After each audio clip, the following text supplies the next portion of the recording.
আমাদের সন্তান আছে, সন্তানের প্রতি স্ত্রী, মা বাবা, তাদের পিছনে আমরা খরচ করব যত ইচ্ছা।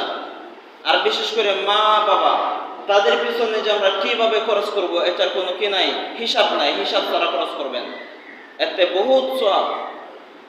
অনেক মানুষ আছে যে ঢাকা থেকে আসছে বা বিভিন্ন জায়গা থেকে আসছে চাকরি করে, রমজান মাস একটু পরিবারের সাথে সময় দিবে, ঈদের সময় পরিবারের সাথে একটু সময় দিবে, না দিয়ে কি করে বন্ধু বান্ধব নিয়ে তারা সময় দেয়, রাত্রে 1টা 2টা বেজে যায়, এমনকি সারা রাত্র বের হয়ে যায়।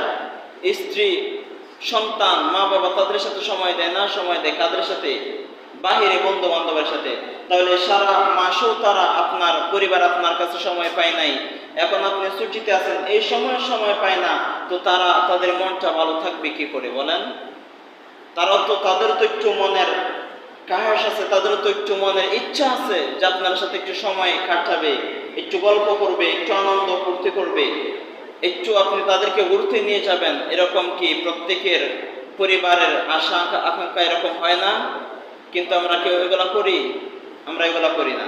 এই জন্য দেখবেন সংসারের মধ্যে বেশি বেশি সমস্যা তৈরি হয়ে যায়, মন নষ্ট হয়ে যায়, আপনাকেও তেমন ভালোভাবে আপ্যায়ন করতে পারে না। মন নষ্ট থাকলে আর কি হয় বলেন? যদি একজনের মন খারাপ থাকে আর মন নষ্ট থাকে, তাহলে দেখবেন সে আপনার প্রতি কোনো গুরুত্ব দিবে না। আর যদি আপনি তাকে খুশি রাখতে পারেন, তাহলে সেও আপনাকে অনেক গুরুত্ব দিবে এবং আপনার যা কিছু প্রয়োজন আগে আগে দেওয়ার চেষ্টা করবে। ঠিক কিনা বলুন?